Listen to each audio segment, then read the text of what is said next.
Hello guys, my name is Amit Sani and I welcome you in this daily Hindu analysis video. In the morning these videos come, in the evening the MCQ lessons they come. So whatever is left in this lesson, we are discussing those details in the evening lesson and with the proper way that we are putting questions there, and in the explanation in much detail we are discussing the issue.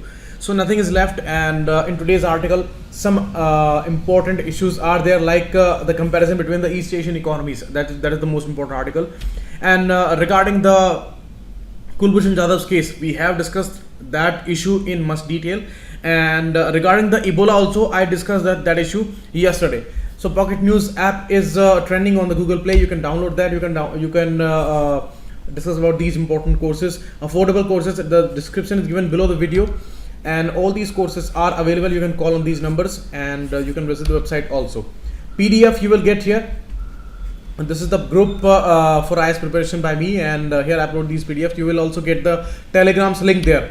So anywhere you can get the PDF. You can follow me on Instagram too, and this is the link for the Telegram channel. These are the words that I found today. And now about the article. First article we will discuss, important for GS paper 2 and 3 both.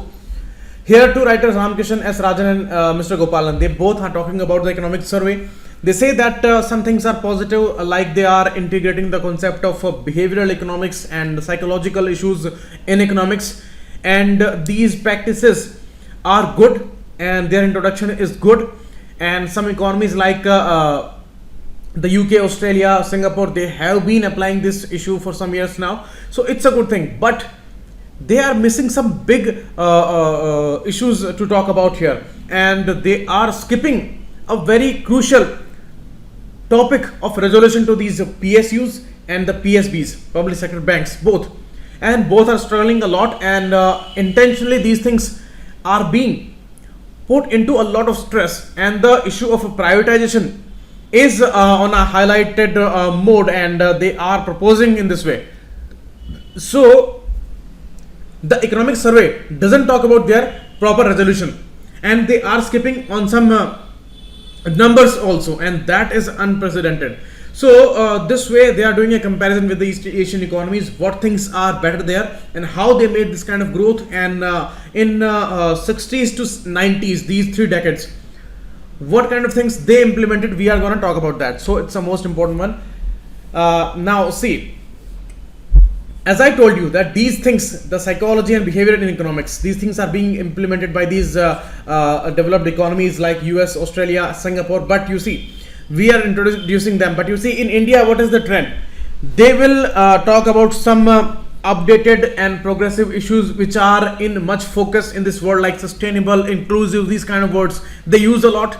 But the same value, is it going to be there, or is it just a new jumla? Because we need that value in real terms. So the added value the report truly has to offer here, and it is unclear that is it going to be there or not. So that's the issue, and that is the past experience in this country regarding their flagship schemes, regarding their particular announcements, and which were not fulfilled in that way.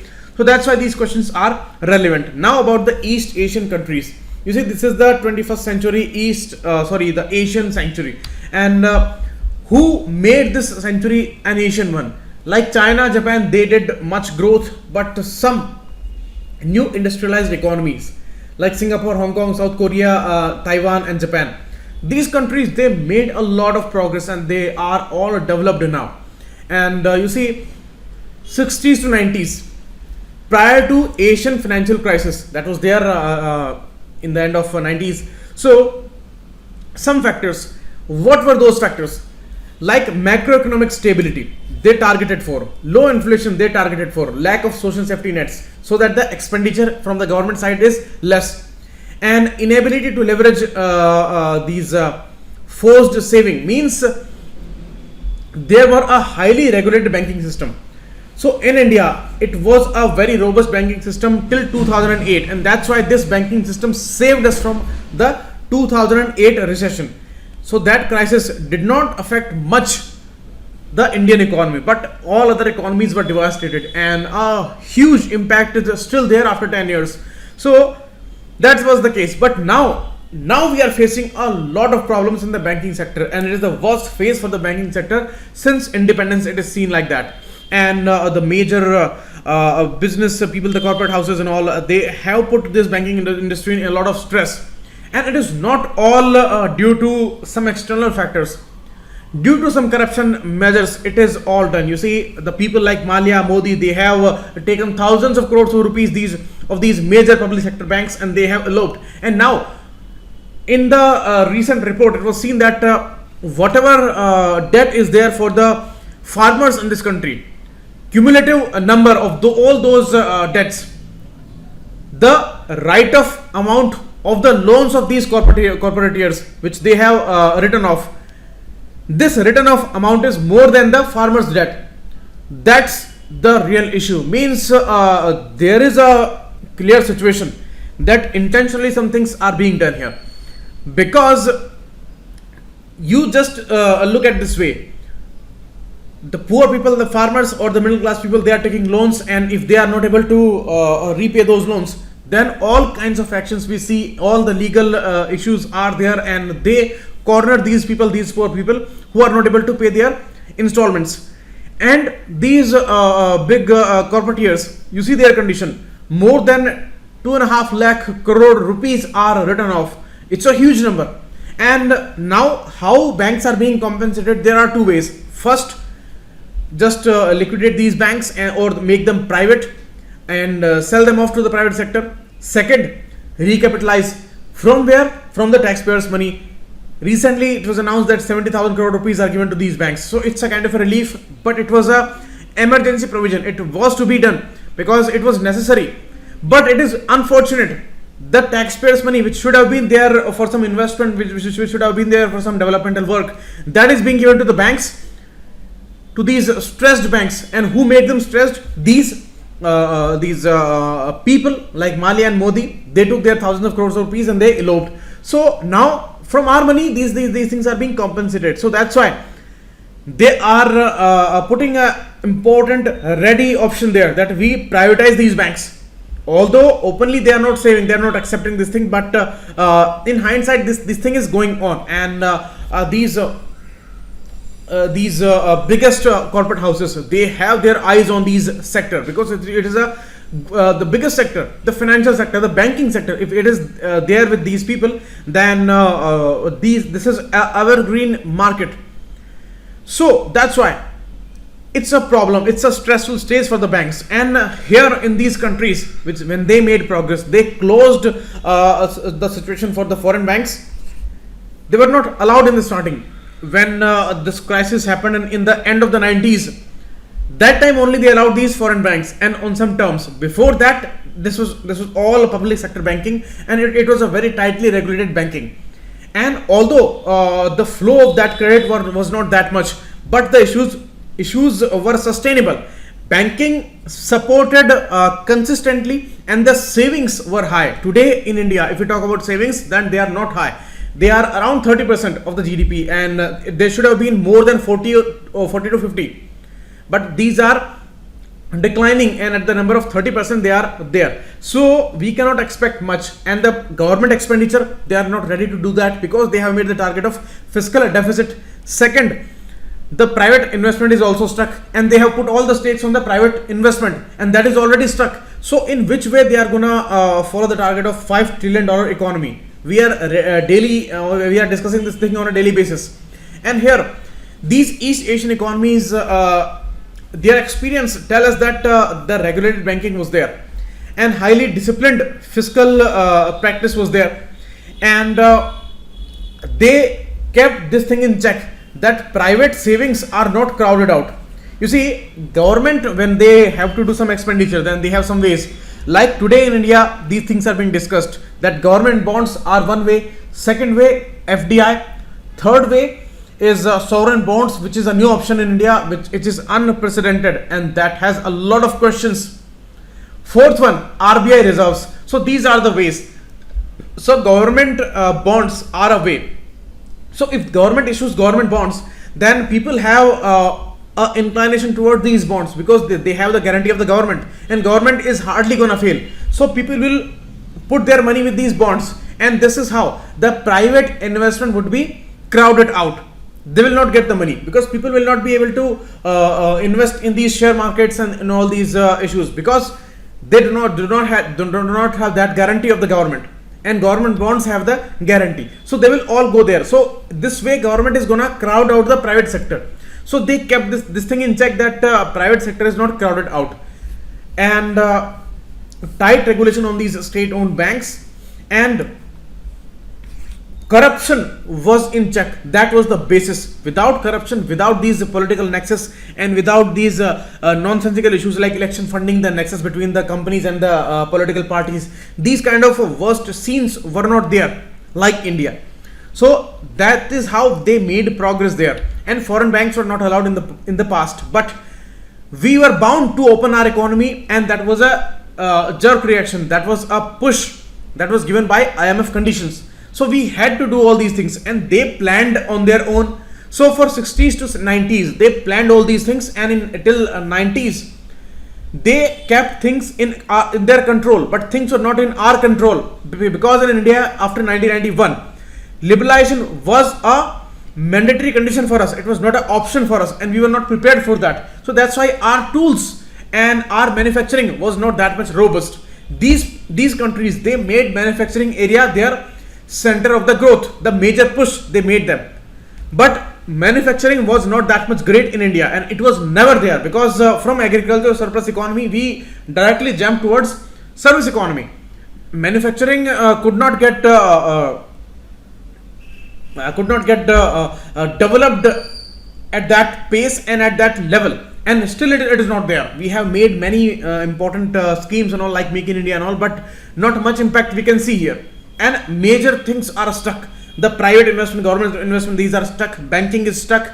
So we cannot expect anything in this phase. So that's why the manufacturing sector is struggling consistently, and even today it is struggling. So how can we expect the growth? And these countries, they give this push to the manufacturing sector, and the export acceleration was possible because of the manufacturing push. So that was the case. So here we did not have manufacturing sector growth, a robust growth, so we could not develop those tools. So our policy was not manufacturing and export inclined, and we depended on the services sector. So when these things were in demand, when the business outsourcing was there 10 years back, then our service sector was growing and our economy was growing. But now it is not there. The demand is not there. World growth is not there after 2008, and it is all stuck. So we cannot expect anything. So that's the case, and that is why the services sector is also struggling. Manufacturing is already stuck. So all these negativities are surrounding our economy, and these countries in that time, they put a tight oversight, and selective capital controls were there. They ensured that low yielding savings did not leave their countries of origin. Means that whatever saving was there, that was a limited one, but they kept this with their own savings. They did not allow it to go anywhere else, and this is how they promoted domestic investment, and industrial policies were made like that. So labor reforms, land reforms, bringing about basic literacy. You see the literacy aspect, how much important is that, and women's participation in the labor force. These things they ensured, and that ensured their growth. And you see all these issues are stuck in this country. Labor reforms stuck, land reforms stuck, basic literacy is not up to the mark, skilling is not there, and the women's participation is declining. All these factors are on a decline in India. So how we can expect the growth like these countries? And today the environment is also negative. The world growth is stuck and the demand is not there. So today the manufacturing sector is also not able to support us. So this is the way. And the bureaucracy, that is also problematic in India, because the political situation is extremely cumbersome, hectic, hindering, and it's all a dirty game. So they followed an embedded autonomy factor, because their bureaucracies were not that much corrupt. Their political bureaucratic nexus was not there. So the embedded autonomy they followed, and they gave space to private companies, and they were allowed to grow, and the bureaucracy was supportive. It was not hindering like India. So this is the way. all sectors grew, and in these 30 years, these all economies from rags they became riches, and industrial policy operated as a process of self-discovery. That was possible because they allowed it to be in a mode of self-discovery. Whatever failed, they changed that, and whatever good was there, they promoted that. And this is the way with these reforms and this kind of policy. What they did, whoever became winners in the private sector, so who followed clear guidelines and sunset clauses were there. So who won the situation, they were prospered, and who failed, they were allowed to leave easily. And the liquidation and the proper settlement was there for the losers. Means their resources were not stuck like they were in India. In India today, we are following these things like insolvency and bankruptcy code. Means if somebody become insolvent, then their resources are liquidated, they are not stuck. But these policies they are following for decades now, so that's why they were not stuck in the middle income trap. Although after that some economies were stuck in that, but they grew with a good pace. But today in India, we seems to be stuck here, and today we are making a great goals like we need to grow faster than these economies, then only it will be possible for us. And these issues of industrial policy, they are a major challenge here, and the issue of the politics and the bureaucracy, these are also a major challenge, like the concept of embedded autonomy which they followed. It's a major challenge in this country. So we need to make sure that the corruption is not there. And you see, first thing, when we talk about the corruption, whenever there is corruption, they all shift these blames and everything on the bureaucracy. It is not okay, because major culprits are these politicians and the political parties. They do these nexus to grow, and they push this thing just to exist in the political scene. So that's why first step should come from these people. Election fundings are not clear in this country, and that is why all problems are growing.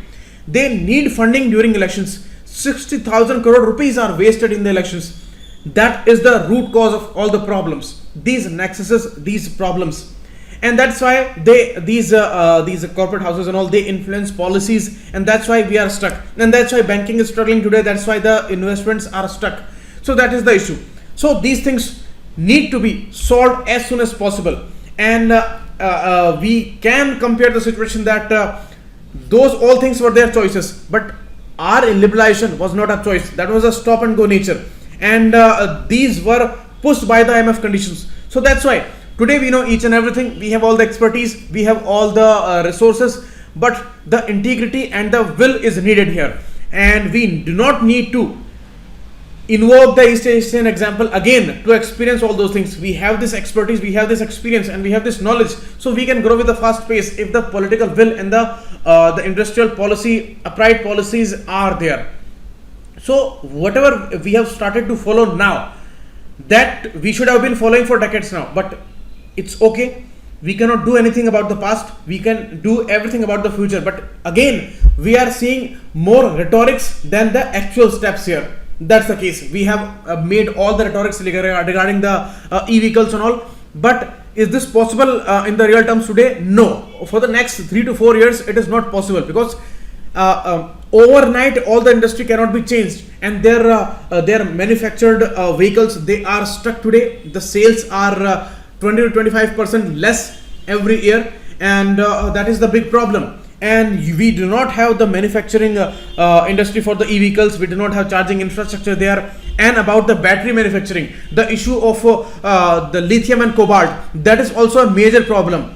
We are going to import these things from Bolivia and the Chile country, and there these mines are taken by Chinese people. So this was the recent issue which was discussed in the Lok Sabha. So how we are going to solve these problems? We are just hoping, and in the name of solution, we are putting hopes there as solutions, that we hope that this would grow. We hope that startups would come. We hope that these solutions we will find in the next 2 to 3 years. Means at least 2 to 3 years we have to wait only for these hopes to become reality. So that's the case. So that's why these things are not realistic and we need to take robust steps there. So that's the case. Next article is talking about the hypocrisy of the OIC declarations, Islamic Cooperation, Organization of Islamic Cooperation, the second biggest group after UN, because 57 countries are there and around 1.7 billion people are there in these groups. So it's a major push that they can give in this world, because Islamic countries are huge in number, second biggest religion is there, second biggest population with the group.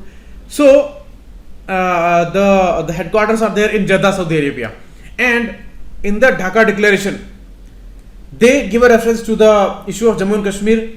Again, when we were invited in the 46th session in March this year, then it was a win-win situation for us and embarrassing at the same time. Win-win why? When Pakistan opposed our invitation, but we were invited the summit, but they gave a reference for the Jammu and Kashmir situation. So that was embarrassing for us. And here Sujan Chinoy, he says that although in the final declaration they eschew this issue of Jammu and Kashmir, but they discussed and they gave its reference in their meetings. So OIC, representing 57 members and population of 1.8 billion people, being such a large group, they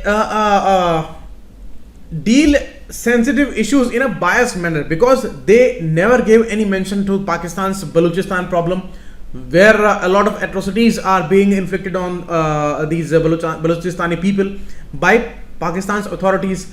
Second, they turned a Nelson's eye, means they ignored the issue of Chinese Uyghur population. Means Chinese say that these are internment camps and educational camps, and we are saving those youths who are being influenced by extremist groups. So it's a kind of a savior.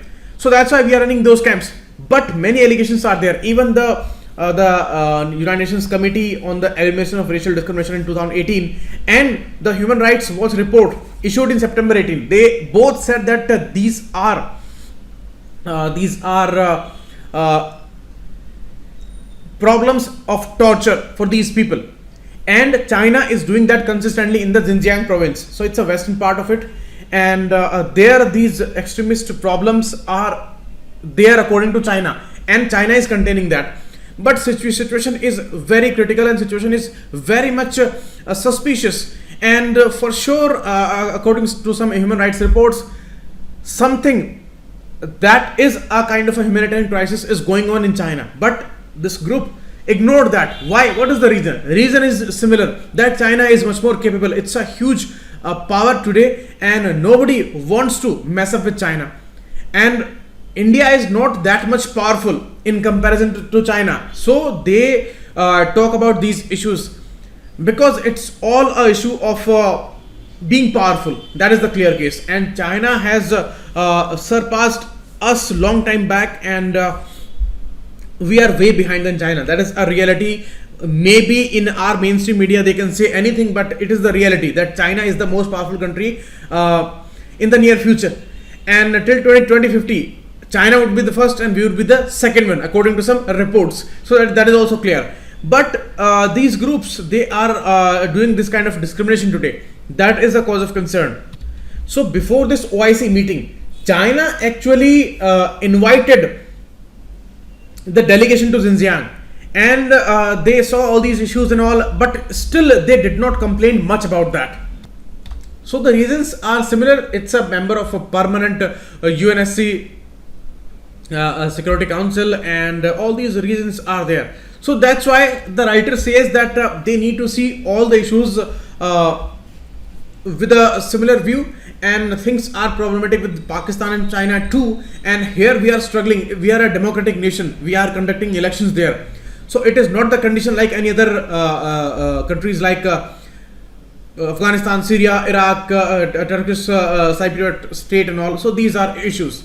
So that's the case, and they may ask you about the OIC. These are the countries, Islamic countries, which are the members, and these are observer states. The blue one are the observer states, and you can see in this map OIC covers all these countries. These are Islamic countries, various countries, and different groups are there.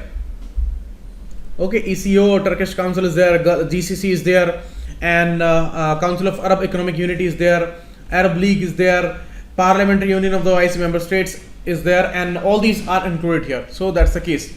Next, a very problematic issue again. India was recently ranked in the World Press Freedom Index at number 140. 140 rank, very shameful. 180 countries and 140th rank. So such a big economy and so many claims internationally that we have this culture, we are a great nation, we are a tolerant nation, and we are a free country, we are a democratic country, diverse country, we accommodated every group here, every religion is living here. But these are all claims by the state, by the government, but the reality is shown by journalists, and the freedom and the pressure on these journalists, that is shown by this report. 140th rank out of 180 countries. How can you say that? And in this ongoing situation, a blanket order, which is never an answer. What is the blanket order? Order is that Finance Ministry says the journalist, they cannot meet officials without the prior appointment. This is the most problematic thing, because it was not there earlier, and this kind of control on the press was not there. Even she cites the example of Atal Bihari Vajpayee regime, where they felt very free, and these officials, some joint secretaries and some ministers, they invited without any appointment and all, and they talked about some issues, and that was a casual talk. And so they never gave their references, and they published all these reports, and those were crucial for the country, and that's why they published that without any reference to these officials and all. But now they say that the Finance Ministry wants to know about the officials who are meeting the journalists and the journalists who are meeting. So these are mainly senior journalists, and they are on a target, because these people, they have seen many governments, and they are at their old age, and they mostly are talking about the country's progress, and they want to see this country flourishing. They are not like these co-pen journalists who are actually not the journalists, they are lobbyists, and they are people who are running agendas on these mainstream media channels. And these some channels, we can point out on fingers, they are totally flat in front of the government, and they are just hailing every move of the government, and they are never criticizing the government. Every issue they are taking favor of the government, and they are actually running agendas for this government. So government everywhere.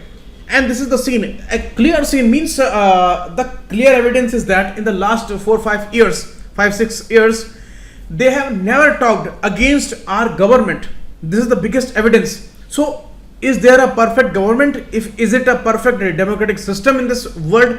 This is nowhere. Even in Sweden, Norway like countries, they criticize government's moves. So how can it be? How it can be possible that in a controversial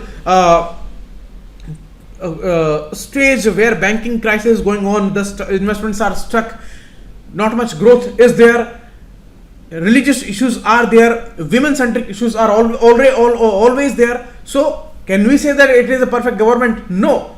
So is there not any point where we can criticize the government? But not a single instance where these so-called journalists, I call them these agenda runners, so they never criticize the government. So that is the clear scene that what kind of journalism is going on in this country. They are all free, they are all inciting violence every day, talking every day on the religious issues, Ali Bali, these kind of issues, divisive issues. They are running like agendas, putting a question mark in the end of the end of the headline, and running all kinds of vicious agendas in this country. So these are free, but the real journalists, who are senior journalists and who give this actual report, they are hounded by the government. So this direction, this particular notice by the Finance Ministry is extremely problematic, and this shows their nervousness and their fear that they do not want to reveal the real picture there, because these officials they casually meet with these journalists, and without giving their names, they publish some reports. So they want to know that who are the information givers, who are the revealers, and who are exposing us, because they are fearful of these exposures. So that's why the Hindu is talking about all these issues. In the Rafale case also, they published all these informations because these were important for the public domain. So that is the case, and this declaration, this particular direction by the finance ministry is extremely problematic. So that's the case. Next, again a problematic issue, and it is telling a picture about our democracy, that what is our choice. 74% MPs of a particular party got over 50% vote share, and it never happens in this country because it's a diverse country. Regional parties are there, national parties are there, and always there are many influences. But you see the problematic scene here. 57% of these people who are getting more than 50% share, 57% of these people are criminals, and big time criminals. 66% are the crorepati's, mean these are rich people, and their intention is also clear, with many controversies are there. Like the condition in this country, you see in Sonbhadra 2-3 days back, people came in groups, 40-50 people, they came and they shot down a family. More than 10 people are killed, and more than 20 are seriously injured, and many more will be there on a deathbed, and they may die very soon. So this is the condition in a democratic country, that people, like medieval times, they come in groups and they shoot down many people. So this is happening for sure, and this is a real issue. And what can be more problematic in a democracy if people are shot down like that? And these are people from protected categories, the reserved categories, and poor people, but they are hounded by powerful people. So this is happening in this country for real, and it never happened in the past. It happened in the past, but a lot of controls were there after that. A lot of things changed, and our democracy is not the same like 60s and 70s and 80s. But today it is happening in the 21st century. The crimes against Dalits, they are happening, and they cannot happen on this scale without the political backing. But still, look at these numbers, that we are supporting criminals, we are supporting crorepati MPs and MLAs, and it is not regarding any party. All parties are problematic. They are behaving in a similar way, but it is all the opportunistic situation where some party has got this opportunity and they are enjoying their waves. But in this scenario, 57% criminals, they are enjoying more than 50% share. So it tells about India's situation, how much educated these people are, how much aware these people are, and in which way they are behaving in a democracy. It's a major responsibility, but we are moving in this direction. So it is all on us, and we are bound to have this kind of future in this country where openly some problematic things are happening. Next, Chandrayaan 2 is given this date of 22nd of July, 2:43 p.m. when we will launch Chandrayaan 2 again. We will try again, and hopefully this time it will not be a problem. Second, arbitration bill is passed. What it is about? It is about the dispute resolution mechanism, and we are dependent on some international bodies which are resolving these issues based on their dispute resolution mechanisms, and they are biased towards developed nations. That is why more and more issues are won by countries like America and countries like India, the developing countries, struggling countries.